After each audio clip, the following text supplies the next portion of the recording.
She was the most photographed woman on the planet, the most loved, the most talked about, and on one dark August night in Paris, the world lost her forever. This is the story of Princess Diana. From fairy tale to tragedy, told like never before. Stay with us until the very end because what happened after her death changed the royal family forever. Lady Diana Spencer was just 19 years old when the world first saw her. A shy kindergarten teacher from an aristocratic family, she caught the eye of Prince Charles, the heir to the British throne. Their courtship was brief, closely watched by the press, and shrouded in mystery. On July the 29th, 1981, 750 million people around the world tuned in to watch their wedding at St. Paul's Cathedral in London. It was the event of the century. Diana stepped out of the glass coach in a dress that would become the most iconic wedding gown in history. Designed by David and Elizabeth Emanuel, it featured a 25-foot train, 10,000 pearls, and hand-embroidered lace passed down for generations. As she walked down the 600-foot aisle, the world held its breath. Charles stood waiting in his full naval commander's uniform. The Archbishop of Canterbury, Robert Runce, conducted the ceremony before 3,500 guests. When Diana famously mixed up Charles's names during the vows, calling him Philip Charles instead of Charles Philip, the world smiled. It was a human moment in an otherwise impossibly grand occasion. They exchanged rings, they made their promises, and they walked back down the aisle as husband and wife. Then came the moment everyone was waiting for. On the balcony of Buckingham Palace, before a crowd of over 600,000 people lining the streets of London, Charles and Diana shared their famous kiss. The fairy tale, it seemed, was complete. But Diana was never content to simply be a princess in a palace. From the very beginning, she used her position to shine a light on causes that others ignored. She visited hospitals. She held the hands of AIDS patients at a time when the world was gripped by fear and stigma. She walked through active minefields in Angola to campaign for a global ban on landmines. She knelt down to speak to children at their eye level, something no royal had ever done before. At gala events and charity functions, Diana was radiant. She wore stunning designer gowns that made headlines around the world, but it was never about the fashion for her. It was about the cause. She once said, "I would like to be a queen of people's hearts." And that's exactly what she became. Whether she was wearing a black, off-the-shoulder revenge dress or a simple white blouse visiting a children's hospital, Diana had a warmth that cameras could capture, but never fully explain. She received flowers from children with the same grace she showed meeting heads of state. Every handshake, every smile, every gentle word was genuine. The public adored her, the press followed her everywhere, and behind the palace walls, her marriage was falling apart. The truth was, the fairy tale had been crumbling for years. Charles and Diana's marriage was troubled from the start.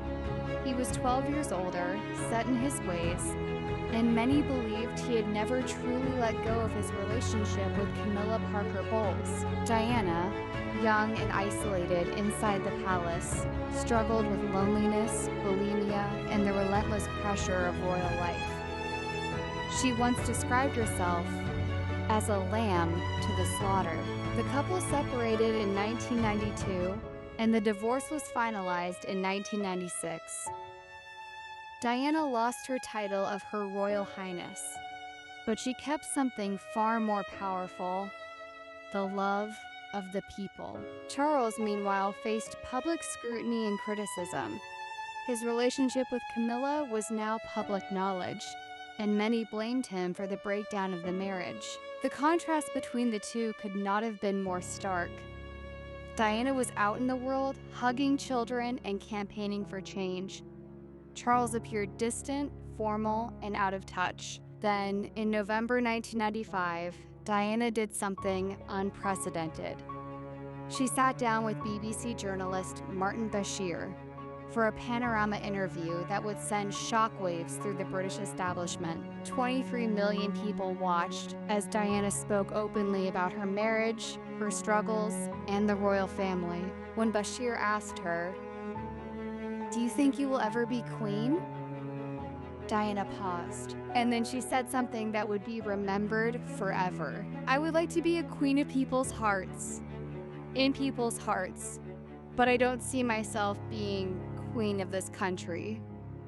I don't think many people would want me to be queen." She spoke about there being 3 people in her marriage, a direct reference to Camilla. She admitted to her own affair. She described the isolation, the lack of support, the feeling of being trapped inside an institution that did not understand her. The interview was a bombshell. The royal family was furious. The Queen herself reportedly demanded that Charles and Diana finalize their divorce immediately. For Diana, it was an act of extraordinary courage, or extraordinary recklessness, depending on who you ask. But one thing was certain: after that interview, nothing would ever be the same. By the summer of 1997, Diana had found a new chapter in her life. She was photographed holidaying in the south of France with Dodi Fayed, the son of Egyptian billionaire Mohammed Al Fayed. The paparazzi followed them relentlessly, capturing every moment on yachts, on beaches, in restaurants. Diana seemed happy, relaxed, free from the constraints of royal life for the first time. On August the 30th, 1997, Diana and Dodi arrived at the Ritz Hotel in Paris. They had dinner in the Imperial Suite.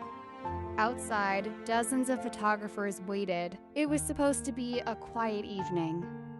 A private dinner?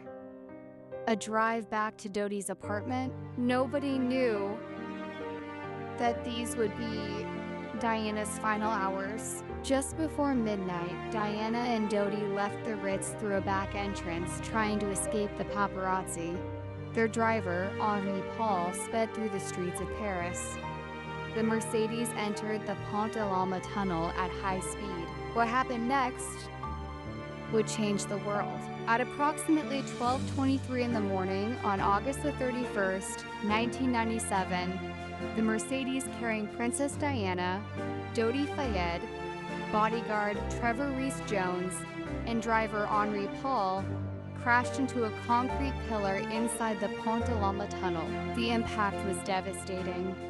Dodi and Henry Paul were killed instantly. Diana was critically injured. Emergency services arrived within minutes, but the damage was catastrophic. At 4 o'clock in the morning, the world received the news it had been dreading. Princess Diana was dead. She was 36 years old. Breaking news bulletins interrupted television broadcasts around the globe. Newsreaders struggled to maintain their composure. The people's princess was gone. The grief was immediate, overwhelming, and unlike anything the world had ever seen. Within hours of the announcement, people began arriving at the gates of Kensington Palace. They came alone, in pairs, in family. Kensington Palace. They came alone, in pairs, in families. They brought flowers, millions of flowers. Bouquets piled up against the palace gates, spreading across the lawns, filling the air with the scent of lilies and roses. Handwritten notes were tucked between the stems. Candles flickered in the darkness. Grown men wept openly. Children left drawings. The sea of flowers eventually stretched for over a mile. It was the largest spontaneous memorial in British history. But as the nation grieved, anger grew. The royal family remained at Balmoral in Scotland, silent. No flag flew at half-mast over Buckingham Palace. The Queen made no public statement. People began to ask, mounted until it became unbearable. Finally, 5 days after Diana's death, Queen Elizabeth addressed the nation in a live broadcast. Speaking from Buckingham Palace, with the crowds visible behind her, she said, "What I say to you now, as your queen and as a grandmother, I say from my heart." She paid tribute to Diana as an exceptional and gifted human being. She acknowledged the extraordinary public grief. It was a rare moment of vulnerability from a monarch known for her stoic composure. Many believe it saved the monarchy. On September the 6th, 1997, the funeral of Princess Diana took place at Westminster Abbey. An estimated 2.5 billion people watched worldwide, making it one of the most viewed events in television history. Diana's coffin, draped in the royal standard and adorned with white lilies, was carried on a horse-drawn gun carriage through the streets of London. 1 million people lined the route, many throwing flowers onto the carriage as it passed. The silence was deafening, broken only by the sound of horses' hooves and the occasional sob from the crowd. Behind the coffin walked Prince Charles, Prince Philip, Diana's brother Earl Spencer, and her 2 sons, Prince William, aged 15, and Prince Harry, aged 12. The image of those 2 young boys walking behind their mother's coffin became one of the most heartbreaking photographs of the 20th century. Inside Westminster Abbey, Elton John performed a reworked version of Candle in the Wind, renamed Goodbye England's Rose.